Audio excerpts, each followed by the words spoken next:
कर्मचारी चयन आयोग की ओर से कराए जाने वाली पैरामिलिट्री फोर्स की जनरल ड्यूटी 2018 की भर्ती प्रक्रिया में मेडिकल में फिट होने के बावजूद उनकी नियुक्ति नहीं दी गई। महाराष्ट्र के नागपुर में धरना प्रदर्शन, भूख हड़ताल और आमरण अनशन करके निराश हो चुके ये अभ्यर्थी अब दिल्ली की ओर पैदल ही चल चुके हैं। यूथ कांग्रेस के राष्ट्रीय अध्यक्ष वी श्रीनिवास के नेतृत्व में पैदल यात्रा आज धौलपुर पहुंची। धौलपुर पहुंचने पर यूथ कांग्रेस की तरफ से यात्रा का स्वागत व समर्थन किया गया। साथ ही यूथ कांग्रेस के युवाओं की यात्रा के लिए चंदा एकत्रित किया गया। यात्रा में शामिल अभ्यर्थियों के लिए खाने की व्यवस्था की गई। आपको बता दें, यह यात्रा नागपुर से दिल्ली की ओर पैदल रवाना है, जिसका आज 40वां दिन है। आज यह यात्रा धौलपुर पहुंची है। यात्रा में शामिल इन अभ्यर्थियों की तस्वीरें सोशल मीडिया पर वायरल हो रही है। तेज गर्मी में पैदल चलने की वजह से कई छात्र बीमार हो रहे हैं और कुछ तो बेहोश भी हो चुके हैं। पैदल चलने की वजह से अभ्यर्थियों के पाँव में छाले पड़ रहे हैं, लेकिन अब भी रुकने को तैयार नहीं है। यात्रा में शामिल अभ्यर्थी काजल ने बताया कि सभी छात्र नागपुर में भूख हड़ताल और आमरण अनशन कर चुके हैं, क्योंकि उनकी भर्ती में किए जाने वाले अभ्यर्थियों की संख्या घटाए जाने, कट ऑफ में लगातार बदलाव करने और कई अन्य मांगों को लेकर अभ्यर्थियों ने महाराष्ट्र के नागपुर में संविधान चौक पर प्रदर्शन कर चुके हैं। आगे बताया कि अभ्यर्थियों ने भूख हड़ताल और आमरण अनशन भी किया, लेकिन कोई सुनवाई नहीं हुई। आखिर में हताश होकर अब ये छात्र दिल्ली की ओर रवाना हुए हैं। उनकी गृह मंत्री अमित शाह से गुहार है कि उनसे गृह मंत्री एक बार मुलाकात करें और हम लोग 1 साल से जिस जगह आंदोलन कर रहे हैं, फिर भी सरकार हमारी नहीं सुन रही है। काजल ने आगे बताया कि भर्ती के इंतजार में 4 साल बीत गए हैं। ज्यादातर अभ्यर्थी जीडी भर्ती के लिए ओवरेज हो गए हैं। ऐसे में अब वे किसी नई भर्ती में शामिल नहीं हो सकते हैं। अभ्यर्थियों की सरकार से मांग है कि थोड़ी राहत दी जाए, ताकि उन्हें नौकरी पाने में थोड़ी आसानी हो सके। अभ्यर्थी पैदल ही नागपुर से दिल्ली की ओर चल पड़े हैं, जिसके तहत आज यात्रा धौलपुर पहुंची। धौलपुर पहुंचने पर यूथ कांग्रेस के कार्यकर्ताओं ने यात्रा का स्वागत व यात्रा को यूथ कांग्रेस की तरफ से समर्थन दिया गया। यात्रा में करीब 400 लड़का लड़की शामिल थे। आपको बता दें, यात्रा के दौरान रास्ते में अभ्यर्थियों के पैर में छाले पड़ रहे हैं, वे बीमार भी पड़ रहे हैं, लेकिन अभ्यर्थियों का कहना है कि भी सरकार तक अपनी बात पहुँचाने के लिए वे दिल्ली जाकर ही दम लेंगे। सलाम है, मैं छत्तीसगढ़ से हूँ। इससे पहले सर हम लोगों ने दिल्ली में भी 1 साल से धरना प्रदर्शन किए और वहाँ पर कई तरह से लड़कियों को कपड़े भी फाड़े गए थे। दिल्ली में हमने हर सरकारी ऑफिस का दरवाज़ा खटखटाया सर। उन्होंने बोला कि हम आपका काम करेंगे, लेकिन आश्वासन का आश्वासन नहीं रहा और आश्वासन के ऊपर आश्वासन देते रहे। हमारे पास कोई चारा नहीं था, तो हम लोगों ने नागपुर में भी आमरण उपोषण किया और वहाँ तक हम 72 दिन के बाद करने के बाद भी नितिन गडकरी हमें आश्वासन देते और रामदास अठावले जी ने, जो न्याय मंत्री, उन्होंने कहा कि आप लोग के साथ अन्याय हुआ है और हम आपको न्याय दिलाएंगे और आपको अमित शाह जी से मीटिंग करवाएंगे। ऐसा बोल के हमें उन्होंने झांसा दिया और उन्होंने हमें कोई मीटिंग नहीं करवाई। तो हमारे पास कोई चारा नहीं था, तो हम लोग नागपुर से दिल्ली पैदल मार्च के लिए निकल गए और सरकार से यही दरख्वास्त है, यही रिक्वेस्ट है देश के प्रधानमंत्री नरेंद्र मोदी, अमित शाह जी से, कि वो हमारी बात सुन ले। आज देश की बेटी रोड पे कई कोने कोने राज्य से आए हैं, उन सभी की ओर से यही हाथ जोड़ के रिक्वेस्ट है कि वो हमें नियुक्ति पत्र दे दें। 2018 मेडिकल फिट कैंडिडेट मैं। आज हमारे पैदल मार्च का 39 डेज है। हम लोग आज मध्य प्रदेश के बॉर्डर को क्रॉस करने वाले हैं और आगे चलकर चंबल की घाटियाँ और चंबल की नदियों को क्रॉस करने वाले, जो बहुत ही खतरनाक भरी जगह है। तो इतनी खतरनाक भरी जगहों से हम लोग गुजर के दिल्ली आ रहे हैं, सिर्फ और सिर्फ अमित सर से एक मीटिंग करने के लिए। हम सर से रिक्वेस्ट करना चाह रहे हैं, सर माना सर आप बहुत बिजी है सर, आप बहुत बिजी है, लेकिन सर आपके पास सर 5 मिनट के लिए तो टाइम है सर। 5 मिनट का सिर्फ आप हमें टाइम दे दीजिए सर। हमारी एक बार सर आप बातें सुन लीजिए। आप हमें ज्वाइनिंग दे या ना दे, ये आपकी मर्जी है, लेकिन एक बार सर हम हमारी समस्या को समझें सर। जब आप खुद ही कहते हैं ना सर, देश की बेटी आपकी बेटी है, तो सर हम सब क्या आपकी बेटी नहीं है? सर अपने घर से निकले हैं सर, किसी की मम्मी पापा नहीं चाहेंगे कि मेरी घर की जवान बेटी दिल्ली जैसे ऐसे शहर पर आए हैं। सर प्लीज़ सर, हम आपसे गुहार लगा रही है, इस देश की सारी बेटियां जितनी अभ्यर्थी SSC GD 2018 की अभ्यर्थी है, वो सर सभी आपसे गुहार लगा रहे हैं सर। प्लीज़ सर हमारी बातों को एक बार आप सुनिए, एक बार से। जय हिंद, जय भारत।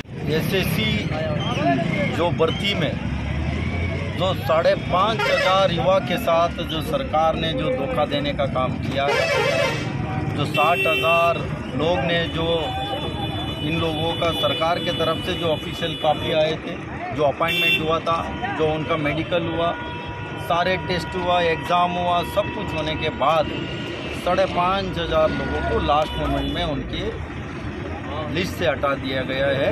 उसको लेके 1.5 साल से लगातार जो भाई लोग हैं, जो किस किस को जॉब नौकरी मिस हुआ है, वो लोग लड़ने का काम कर रहा है। इन लोग ने अमर अनशन में बैठा था, तब सरकार ने क्या किया, अथाउले इनका केंद्र मंत्री ने जाके बोला मैं आप लोगों का काम पूरा कर दूंगा, आप लोग इसको अमर अनशन को छोड़ दो करके जूस पिला के गया।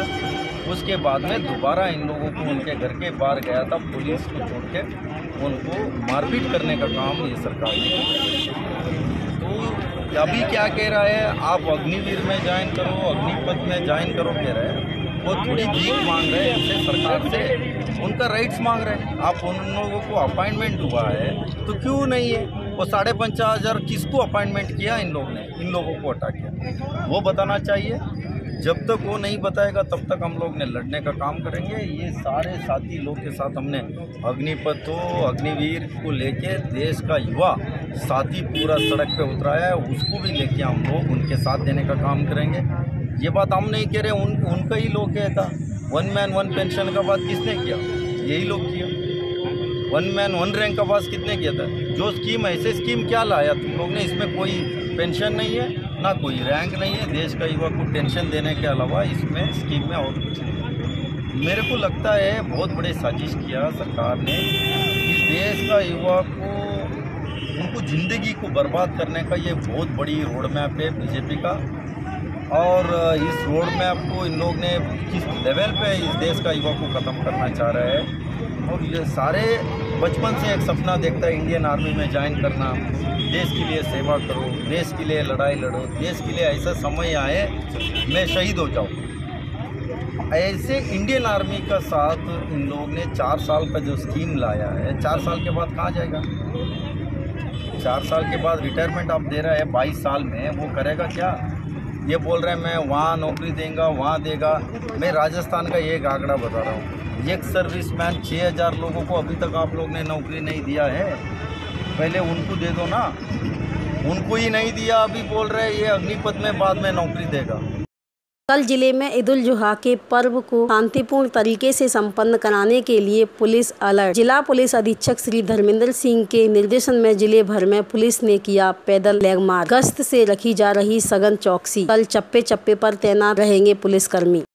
अखिल भारतीय विद्यार्थी परिषद 74वें स्थापना दिवस पर इकाई बसीड़ी द्वारा राष्ट्र निर्माण में युवाओं की भूमिका को लेकर संगोष्ठी का आयोजन किया गया। संगोष्ठी में मुख्य अतिथि वरिष्ठ अधिवक्ता ब्रजराज सिंह परमार एडवोकेट व मुख्य वक्ता जिला संयोजक नितिन कुशवाहा रहे। मुख्य अतिथि ब्रजराज परमार एडवोकेट ने संगोष्ठी में उपस्थित छात्रों को विद्यार्थी जीवन विषय संबोधित करते हुए कहा कि आज के समय में विद्यार्थियों को संगठित रहकर संगे शक्ति कलयुगी जैसे वाक्यों को जीवन में चरितार्थ करना चाहिए तथा विद्या धन की प्राप्ति के लिए गतिशील रहना चाहिए। विद्यार्थी का पहला धर्म विद्या ग्रहण करना होता है। मुख्य वक्ता जिला संयोजक नितिन कुशवाहा ने अखिल भारतीय विद्यार्थी परिषद का 74 साल के गौरवशाली इतिहास पर प्रकाश डाला। उन्होंने कहा कि एबीवीपी छात्र शक्ति को राष्ट्र शक्ति मानकर युवाओं में देश के पुनर्निर्माण की अलग जगाने वाला छात्र संगठन है और एबीवीपी अपने स्थापना काल से ही राष्ट्रीयता की भावना जागृत करती हुई देश एवं छात्र हित में कार्य करती है। सामाजिक सद्भाव संगठन का मूल मंत्र है। कार्यक्रम संयोजक सूरज शर्मा ने बताया, विश्व के सबसे बड़े छात्र संगठन अखिल भारतीय विद्यार्थी परिषद के स्थापना दिवस पर राष्ट्रीय पुनर्निर्माण में अपनी महत्वपूर्ण भूमिका का निर्वहन करने वाले छात्र छात्राओं और युवाओं का महत्वपूर्ण भूमिका है। इस दौरान सभी छात्र देश के पुनर्निर्माण में अपना सक्रिय योगदान देने का संकल्प लिया। इस अवसर पर रविंद्र गुर्जर, जिला संयोजक नितिन कुशवाहा, आसाराम गुर्जर, सूरज शर्मा, मयंक श्रीवास्तव, महेश कुशवाहा, सौरभ परमार, आशु शर्मा व अन्य विद्यार्थीगण मौजूद थे।